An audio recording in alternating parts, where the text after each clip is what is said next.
पंतप्रधान मोदींच्या यवतमाळ दौऱ्याच्या बॅनरमधून भावना गवळींना वगळण्यात आलं। मोदींच्या बहिणीची लोकसभेची उमेदवारी धोक्यात आल्याचं आता म्हटलं जातंय। दरम्यान भावना गवळी यांनी देखील लोकसभेची निवडणूक लढणारच असं अगदी ठामपणे सांगितलंय। यवतमाळ वाशिम लोकसभेच्या रणांगणाचा आढावा घेऊया या रिपोर्टमधून। भावना गवळी लोकसभा उमेदवारीसाठी ठाम।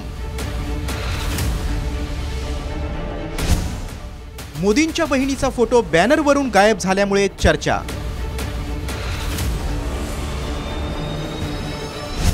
मेरी झांसी नहीं दूंगी, भावना गवळींचा एल्गार। पंतप्रधान मोदींच्या यवतमाळ दौऱ्याच्या पार्श्वभूमीवर पुन्हा एकदा भावना गवळींच्या लोकसभा उमेदवारीचा मुद्दा चर्चेत आलाय। मोदींच्या दौऱ्यासाठी प्रसिद्ध झालेल्या जाहिरातीत स्थानिक खासदार भावना गवळींचा फोटो वगळण्यात आला। त्यामुळे लोकसभेसाठी महायुतीतून दुसऱ्या उमेदवाराची चाचपणी सुरू असल्याचं म्हटलं जातंय।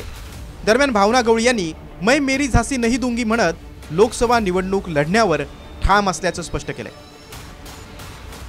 अर्थातच मी लोकसभेची तयारी करते आहे, कारण काही लोकांनी म्हटलं म्हणून मी त्या ठिकाणी त्या विषय मागच्या वेळेला बोलली होती, पण माझा लोकसभेवर दावा आहे। मी 5 वेळेला निवडून आलेली खासदार आहे, त्याच्यामुळे आणि हा विषय कुठे आजचा चर्चेचा आहे की उमेदवारी ठरवायसाठी थोडी साहेब इथे आले, महिलांना देण्यासाठी आले, महिला त्यांचं अभिनंदन करणार आहेत, महिला धन्यवाद देणार आहेत, त्यासाठी साहेब आलेले आहे। हे आमच्या पार्टी लेवलवर होईल। आमची मीटिंग झाली काल मुख्यमंत्री साहेबांसोबत। जाहिरात काढली आणि जाहिरातमध्ये फोटो नाही, त्यापेक्षा मोदी साहेबांचा फोटो लागलेला आहे आणि आदरणीय मोदी साहेब येत आहेत, हे माझ्यासाठी सगळ्यात महत्त्वाची आनंदाची बाब आहे असं मी समजते। त्याच्यामुळे त्या गोष्टीला काही फोटो आला गेला हा स्थानिकचा विषय चालत राहील, परंतु मोदी साहेब येत आहेत हा विषय सगळ्यांसाठी फार महत्त्वाचा आहे, या जिल्ह्यासाठी महत्त्वाचा आहे, रेल्वेला हिरवी झेंडी मिळणार आहे हे सगळ्यात महत्त्वाचं आहे असं मी म्हणते। एकीकडे भावना गवळी शिंदे गटातील सर्व विजयी खासदारांना लोकसभेचं तिकीट मिळणार असल्याचा दावा करतायत। दुसरीकडे महायुतीच्या जाहिरातीतून पंतप्रधान मोदींच्याच बहिणीचा फोटो गायब केला जातोय। भावना गवळींच्या उमेदवारीबाबत आमदार संजय राठोड यांनी देखील स्पष्ट मत व्यक्त केलेलं नाही। उमेदवार कोण असला पाहिजे हा निर्णय आमचे नेते वरिष्ठ नेते मंडळी घेतील, परंतु जो कोणी उमेदवार या ठिकाणी महायुतीचा राहील त्या उमेदवाराला 100% या ठिकाणी विजय मिळणार आहे। आणि म्हणून उमेदवार कोण आहे याच्यापेक्षा या ठिकाणी महायुतीचा उमेदवार विजयी होणं हा महत्त्वाचा आहे। भावना गवळी यवतमाळ जिल्ह्यातून सलग 5 टर्म खासदार आहेत। भावना गवळी आणि शिंदे गटासाठी ही हक्काची जागा असली तरीही आता साशंकता निर्माण झाली आहे।